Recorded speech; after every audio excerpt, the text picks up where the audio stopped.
don't know if you're comfortable saying like how much were you earning from Infosys, Uh, or were you even taking on debt? Like I don't know. Like how are you doing there financially? I'll say from 2011 till 2015, I have not seen a single month where post fifth, not even fifth, post second, my account will have more than 1,000 rupees. And so at that point of time, because you are not aware of what to do, where to put your money or accounting, on Excel sheet I was making money, but in real I was not making money, I was burning money. And salary was a mere salary at that point of time.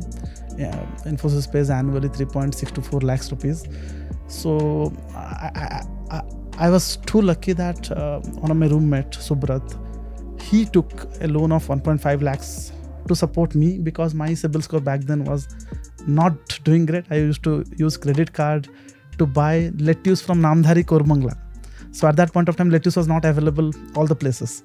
So I used to come from Electronic City to Namdhari, and lettuce prices were high back then. So I used to do a lot of transactions through credit card, and there was CIBIL score issue. So there is a saying like, if you want to do something, the whole ecosystem has to support you. And I was lucky that my friends, family, they have given me good support mentally and financially as well. So yeah, he's my first financer, Subrat, who gave me 1.5 lakh rupees to expand the business or to put the money into the business. Till 2016, till I formed the private limited, and I made finance out of my hands and gave it to my co-founder, I was burning. Wow. Yeah. Sounds like a stressful time, It was. but also an exciting time. See, Electronic City to Koramangala, there is a overbase of 11 kilometers, which ends at Silk Board. I remember at least 20 times my bike would have stopped because of low fuel. And that gives you the motivation, or at that point of time, like it's we have nothing to lose.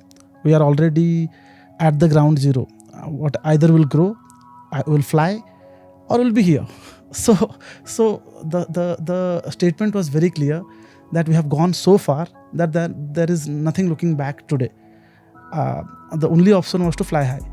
And I believe those hard days have made us to learn how to run a company in an optimized way.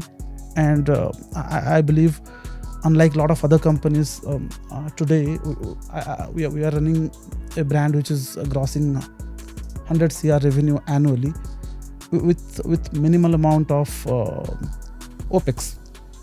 That early stage, I think the natural next step, if you were a business guy, which clearly you're more of a product guy, would have been to set up another small shop, right? A little stall. Same thing, maybe also in Electronic City, maybe somewhere nearby.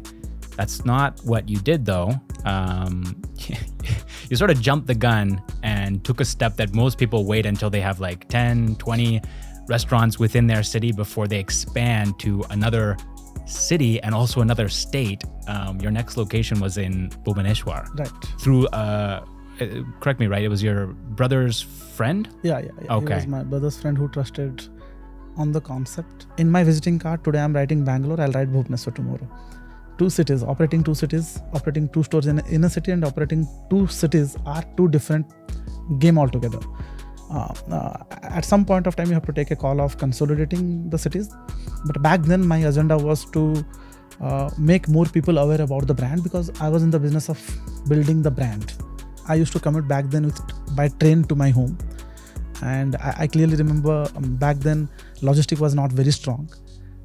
There was a train called Prasanthi Express, where in the AC chambers, there will be a caretaker. And that caretaker will have a small place where he will be keeping all the pillows and the blankets. Once all the traveler comes, that place becomes vacant.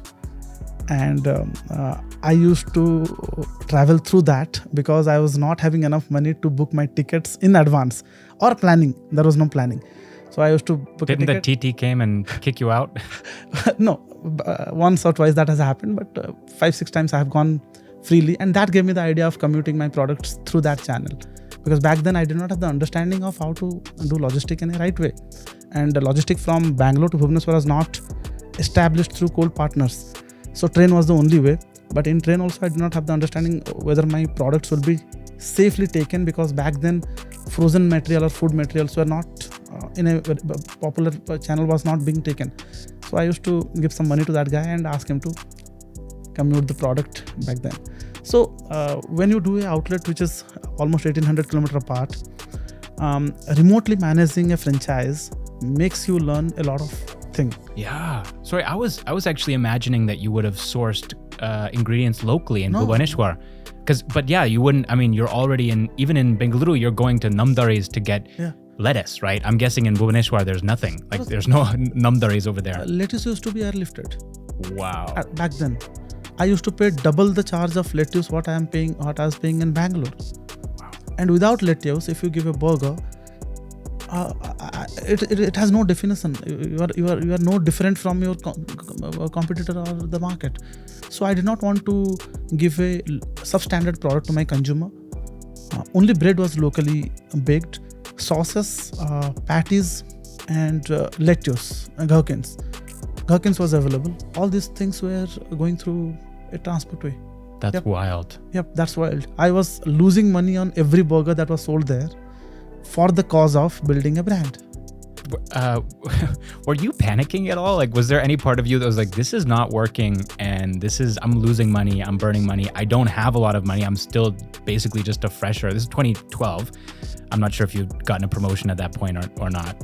I'm guessing you're going after work, working in the stall. They're probably like, oh, this guy is really tired all the time. Like he looks burnt out. I just can't imagine that you were like sort of thrilled about the direction, even though you had expanded, which was cool, but like this doesn't sound very sustainable. You're right. I believe for the 5 years, every single morning that I wake up, I used to think, how do I clear my dues the same day, because I will be getting 30 to 40 calls from my vendors to clear the dues. I was in a debt of, at one point of time, I was in a debt of back then 18 to 20 lakhs.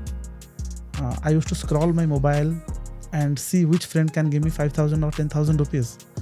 Because at that point of that 5,000 can save my company or the brand. So